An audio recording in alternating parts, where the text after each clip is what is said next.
Well, hello, everyone. Thanks for tuning in once again to the Be the Leader podcast. David McGlennon here, and I am excited to introduce you to a newer friend of mine, a gentleman by the name of Chris Martin. And let me just introduce him to you here today. He is the president and founder of a company called Atlas Marketing. And that Atlas Marketing is a specialty agency that tells stories for companies who build things. And he's responsible for setting its path. His vision guides the agency from talent acquisition to services and client strategy. And his approach is fairly simple, and he lives by a few golden rules. Push yourself to be the best, collaboration is key, and always say thank you. I love that. And since starting the company in 2008, Atlas has grown to include 2 offices where he manages a culture at Atlas that is collaborative, stimulating, and effective. Chris encourages his team to experiment with new ideas, challenge the status quo, which ensures the Atlas culture will thrive. And I love that that attitude towards culture. I mean, you and I have had this conversation, Chris, about culture, but and we'll get into that here in just a minute. But first of all, welcome. So glad to have you here today. Well, thank you, David. I'm excited to be here as well. This is a great opportunity. So thank you. My pleasure. My pleasure. Tell us a little bit, like, how did you get to start Atlas? What was that? What's the story of the founding of Atlas Marketing? That's well, I'll be honest. From the first time I worked at my first ad agency, I always I kind of felt like, hey, this is something I'd like to do. And I was working at an agency, a couple large agencies here in Pittsburgh. And one day I was meeting with a client who was local, and he just happened to say, "Hey, if you ever thought about starting your own firm, we'd love to come with you." And Nice. I kind of looked at him and, really, yeah, it's kind of an odd thing to say. And went home and talked with my wife, and she was like, "Well, you've always wanted to do this, so why not?" And Why not? I Sure. took him out to lunch a couple of weeks later, and, "Were you serious about that?" Making sure that this wasn't just a shot across the bow to see if I was interested in doing something else. Right. And he said, no, I'm 100%, behind that if that's what you want to do. And so I did. And I was fortunate enough that he came with me. He stuck to his word. Nice, yeah. And it was nice. I started the company on a Monday, and on a Friday we had our first contract, and Oh, wow. went from there. So Yeah, that's amazing. it worked out well. Yeah. Yes. How did you get into marketing? What led you to that as a career and as an industry? Well, my background is actually in public relations. Okay. And so when I was in college, my roommate is one of those unique people that went to college for, exactly what he wanted to do, and is still doing it today. He wanted to be a journalist, and he's a reporter, and he's got his own column, and he's very successful. And I was undecided. And one night we were sitting in our room, and he just said, "Hey, I've got a PR class tomorrow. Why don't you just come in and see if it interests you?" Yeah. And went into the class, and by the end of the class, I felt like I was home. It felt comfortable. Everything the professor was talking about, I understood. Yeah. Nice. So it wasn't like my stats class at the time or my economics class where I was kind of sitting there scratching my head. Sure. So it was very easy, and I understood it. And I guess that was kind of the first real foray into this. Yeah. And I've always worked in PR up until I started the company. So. Okay. So then, tell us a little bit about what Atlas Marketing does then. So how did you find your niche, and what is that niche? Well, our niche is we tell stories for people who build things, for companies that build things. So we work in primarily industrial settings, manufacturing, construction. We also have clients in biotech and food. So literally anybody that makes something is where we try to focus our attentions. And so what we really focus on is getting that story in line. To us, the most important thing is the message. I've worked in agencies in the past where, an opportunity would come in and the very first question, oh, well, this is a definite television commercial and we can win awards doing this, or we can do that. And, we don't even know what we're saying at this point yet. We're all of a sudden winning awards. So that whole model kind of seemed a little upside down to me. Sure. And so when I started the company, it was, we're going to focus on foundational messaging before we get into the actual vehicles that are going to tell that story for us. So that's kind of our niche. That's where we focus. A lot of people will say that we're more strategic than other firms. At least that's what I've been told. Sure. And we really try to focus on a really solid experience for our customers, for our clients. Yeah. Well, I think that in today's world, that story is such an important thing to have, because it's such a commoditized world that, somebody making, widget A is competing with somebody making widget B, and, you compete on price in that scenario, rather than a story of kind of why is widget A something that should attract more customers, right? So that story is really ultimate. Exactly. And more importantly, if the story is correct, or the story is at least a little bit more engaging than your competitors, now the thinking goes, you're helping your customer make a decision. And more importantly, those stories help people connect much better. And that's why we have our 3-step process is we call it listen, engage, and connect. Okay. And we think it's really important to have that listen being the first step. We have a lot of experience in manufacturing and construction, but admittedly, the people that are running those businesses know it much better than we do. So it's important for us to listen to that. And I think that's the vital first step in developing a story as well. Right. Yeah. And when you're sitting down with a client to listen, and that's first step, what are some of the things that you want to find out from them first and foremost at that point? The first thing is what hasn't worked. Good. That's a great question. What have you been doing that isn't working? Right. And then the second aspect of that is where do you want to be? Because a lot of the times, and David, you and I spoke about this. A lot of the times people want to be, people want to make millions of dollars, but yet a lot of the times they don't understand the investment to get there, right? Whether it's time, money, anybody that works, for themselves or as a consultant in those worlds understands that. So it's not so much asking, what's your budget or what's your investment level, but it's more of where do you want to be in 3 to 5 years, because it's going to take some time. It's going to take some investment. It's going to take a focus to get there. And especially if you're dealing with, as you said earlier, the commoditized market, because everybody is looking at price at that point. And we want to try to help our customers make it easier for people to make that decision.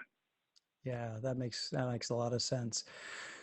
Tell me a little bit about your leadership journey. So we were talking before we hit record just about the audience that I serve. It's leaders, it's emerging leaders, and I'm always wanting to find the story of people's journey in leadership, just because I think each one is so unique. And so I'd love to hear your story of leadership.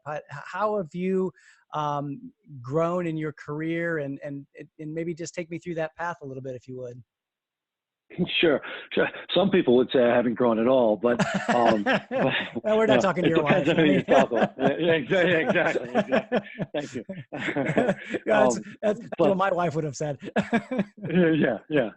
He's still the idiot that I met in college. That's Um, right. but no, I think so. I played basketball in college, and I coached high school basketball after I played. Okay. And so a lot of my leadership approach it comes from more of a coaching mentality. And in fact, that's one of the things that I'm trying to do with Atlas and the direction that we're going is that I could be more of that coach role. Not so much setting up the strategy and defining things, but kind of being there as the opportunity to talk about things and what's working, as we said earlier, what's not working, and how can we adjust things based on some experience. So that's at least that's the way that I envision it in my head. Yeah, sure. And what I want it to be. But I think a lot of the leadership mentors that I've had. One, obviously my father. He's been a rock, and he still is. I talk to him a lot about how to handle this, and here's what people are telling me. What do you think? Yeah. And then also too, so some of my coaches from the past. Sure. Some have been very, very, old school, traditional, I'm going to yell at you and you're going to work as hard as you can. And then there's others that have, put their arms around you and say, hey, I know you can do better. Sure. I tend to go toward the, let's put our arm around the person and work a little harder and better, rather than yelling, because that doesn't get us anywhere. Right.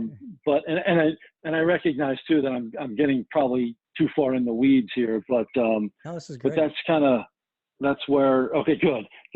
But the leadership approach, I think, is very much in that world. Like, let's understand what our goals are and let's work together.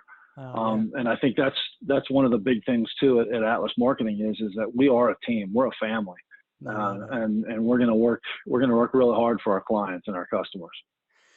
Yeah, Chris, one of the things that I've seen in successful businesses is a leader who does want to come alongside somebody and his or her people, so that they know that the leader cares, and yet at the same time too, I'm sure your coaches that put their arm around you also had a little foot on your backside too, just to be able to spur you on. And there's a healthy balance there, right? Yeah, absolutely. Yeah. And some of those, I'll admit, in high school, I needed somebody to yell at me. Sure. And I admit it. I like to think that I've grown up through different stages of my life, and I think one of the in college it was a little different. It was a little bit more self-motivated. Right. But you're absolutely right. I mean, I think you need to have a variety of different influences to get to the point of where you can make your own decision as to what works for you. Yeah. Yeah. How do you think that approach has helped you with your team at Atlas Marketing? What do you think the result has been by that approach, by really coming alongside your people and being a family and really being able to work together? That's a good question. I think that the biggest outcome of it has been that we're there to help each other.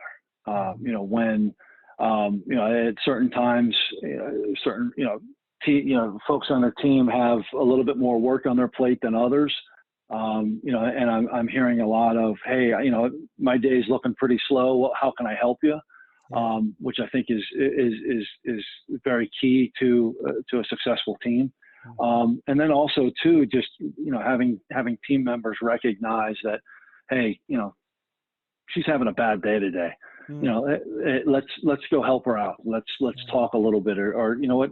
I mean, we have two offices, and our vice president who runs our other office, she just called me the other day and said, I need to vent. And okay, go to town. Go for it. Yeah. I won't say a word until you stop. So I think it's it's the big takeaway is be there for everybody, for each other. And again, as you said in my bio, help each other, be thoughtful of what the other person's going through. And I think that has a lot to do with it too. Yeah. It reminds me of a fundamental that comes up an awful lot in companies that I work with on culture. And it's a fundamental, sometimes it's phrased, be for each other. And, that Mm-hmm. mentality, that verb, that action, being for each other means that we do come alongside each other, and that you're able to listen when somebody needs to vent, and help out when somebody needs some help. So that's really cool. Yeah. I want to switch gears here for just a second, because something that I found out as I was doing a little research for the podcast today is that you were the Flight 93 Memorial spokesperson, and I got to imagine that was just an incredible honor, but also an incredible project. So talk a little bit about that. How did that happen, and what was your role in that? Well, you're absolutely right. It was an honor. I was extremely honored to have the opportunity to work with the families of Flight 93. On that day, it was nobody really knew much about Flight 93 other than it had crashed in Shanksville, and so my job was to raise awareness of the memorial and help with fundraising and really try to draw some attention to realistically the 40 heroes on the flight that helped to combat against terrorism. They were the first ones. And so I was working in another agency at the time. This was in 2005, and I was fortunate enough to lead the team that was telling that story of the memorial and of those 40 heroes.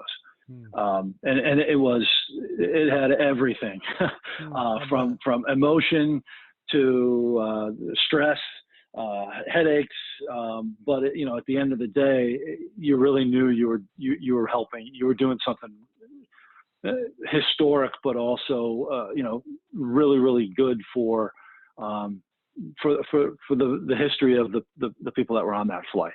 Yeah. Wow. If you were to look back on that experience, what were the leadership learnings or lessons that you learned going through that process, if you can think of any? Oh, sure. Well, I think the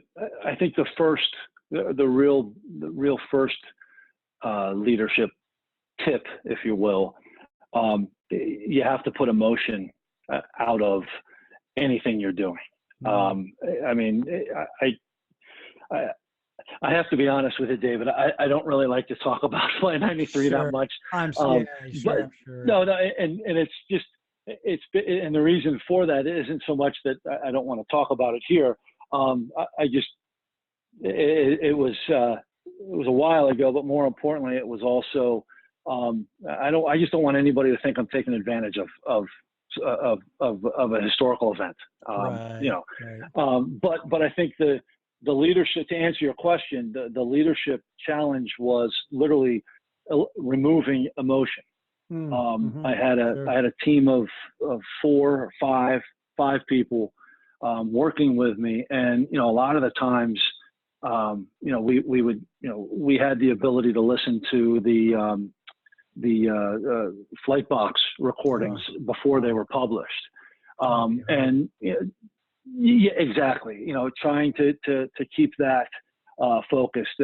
Also, at a certain point, at one point, we were actually in Shanksville on the grounds where the plane crashed, and so keeping all of those emotions out of the way and really trying to focus on what your task is. And in this case, it was to tell the story of this and to promote this beautiful memorial that is there. Mm-hmm. I think the other big leadership takeaway is don't read your own news. I think that was That's something good. else. I'm sure. Yeah, because at the time there was a lot of conspiracy issues that were coming up, and there was a little bit of crisis situation with the award or the awarding of the memorial. Okay. And so there was a lot of, at being the spokesperson, at times I was kind of seen as the face of the memorial, which wasn't the case. I mean, the whole intent was to have the families be the face of the memorial. Sure. And so I got pulled into some stuff that really was not only awkward and unprofessional by some of the people that did it, but also just really, really odd things. Yeah. So that's why I say that. Sure. Well, and I'm sure that you probably drew a lot on your public relations background then, if you had to handle some of those kinds of situations. It definitely put a little bit of a stress on my skills, and definitely brought those out very quickly. I'm sure. Nothing like the heat of the battle to actually resharpen the sword, right? Exactly. Especially when you're on I'll share this. I was on a radio show. I had called in at the request of the producers, and a senator, a Colorado state senator at the time, was on, and he started blaming me for a lot of things. And then it was like, what? You're a state senator. A federal senator at that level. Like, I would think that you would be rising above these things. And so it was interesting. It was definitely an interesting time. And again, as I said, I was honored to be a part of that.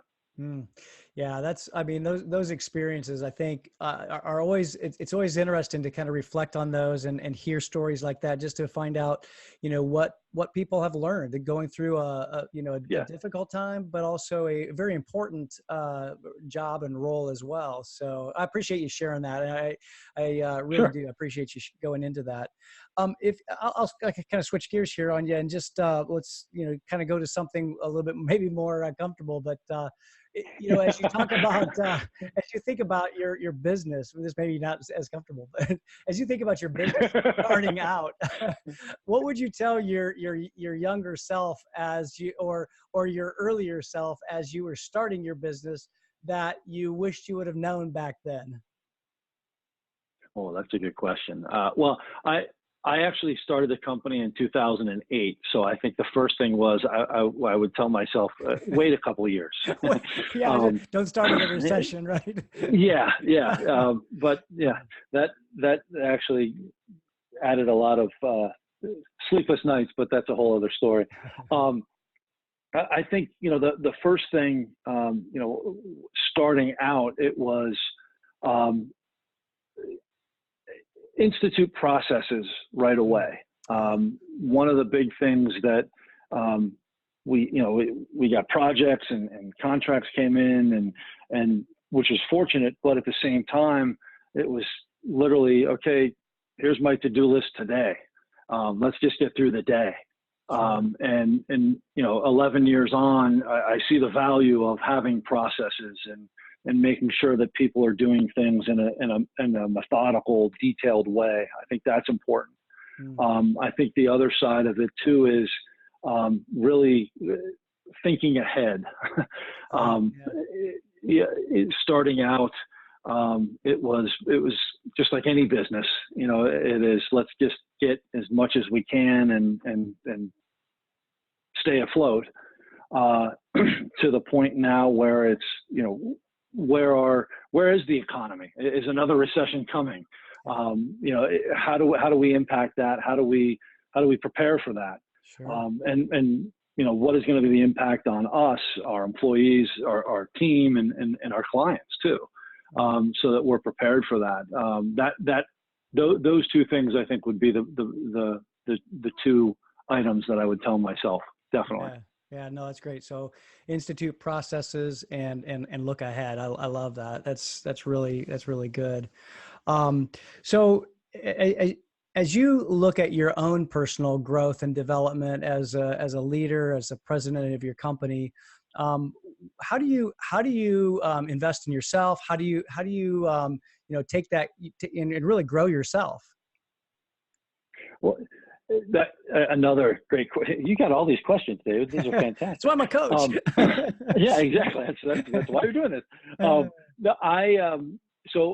Just this year, I invested in joining a Vistage group, and that has been a tremendous help.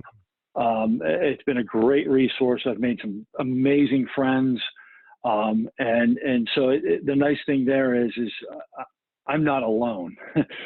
So that's been extremely helpful. They've been very helpful. Prior to that, I was talking with other agency owners and meeting with other agency owners. Also, trying to read as many books as possible. And I will say, one of the big things with reading books is you just got to take away what works for you. Sure. But I think, that has helped. And then on a personal level, just try to manage stress as best you can.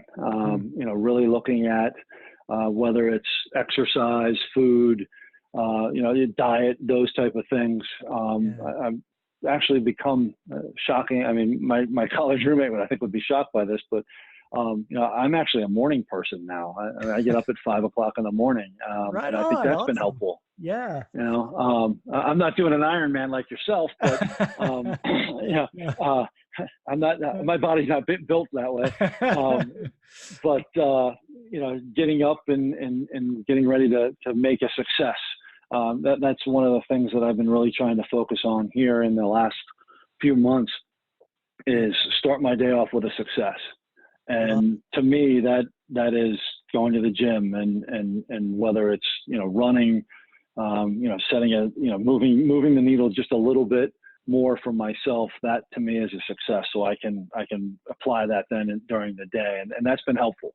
I love it. And that mindset shift has been extremely valuable. Yeah, boy, that's great. I'm so glad to hear that because it's funny because I was never a morning person either until I started my company. And then for some reason I was just awake and I shifted my circadian rhythm. So I get what what you're saying there. I'm glad that you shared too about, going to the gym and your morning routine, because I think sometimes we forget that that's one of the best stress reducers that we can imagine. Is just getting out there and getting the body moving. Yes. Yeah, I have become a huge advocate of that. Trying to get my daughters to do that. I know my wife is doing it. And it really just helps the overall mind, the balance that people always talk about, at least for me, has been extremely beneficial. Yeah, no, I would wholeheartedly agree. So if there was just anything that you would like to share with the audience or a leader from your experience, just to kind of wrap things up, what would that be, Chris? Any last words that you would just love to share about your leadership journey or just your business ownership journey? Sure. I think probably the most important thing is to, trust your gut, trust your instincts. And with that, whether it's deciding, if this client is a right fit or if this employee is a right fit, you can go through all the resources that are available on the business side. But ultimately it's going to come down to making a decision. And I think a lot of the times, I've been working in marketing and PR for over 25 years. I feel confident in my ability to make the decisions on the marketing side.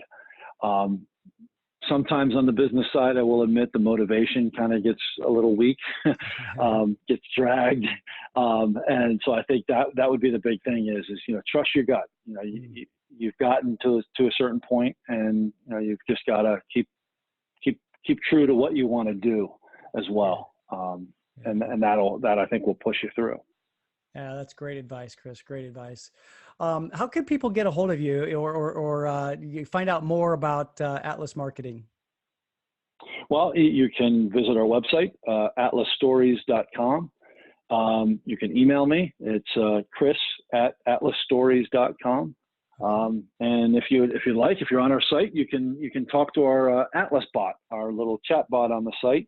Love that. Been designed to help people find things, and that's been a nice addition here. That's cool. Or you can connect on LinkedIn too, as David, you and I have done, as well as met face to face. So. Yeah, absolutely. Awesome. Well, thank you so much, Chris. I really appreciate your taking the time to be here, share a little bit about your leadership journey and your experience. I love hearing stories, and since you're a story guy and that's what you do for a living, I thought that would be a great addition to the podcast, and no doubt it is. So thank you. I really appreciate that. Well, thank you for having me, David. I've enjoyed the conversation, and I know we'll have more. Absolutely. Absolutely. Well, thanks again. And for those of you who are listening, comment below and just let us know what were some takeaways that you really felt were some key takeaways for you out of this conversation. What were some leadership journey takeaways that Chris shared in his journey? I'd love to hear from you. I'd love to get your vantage point on this conversation. So until next time, be well and keep leading. Bye for now.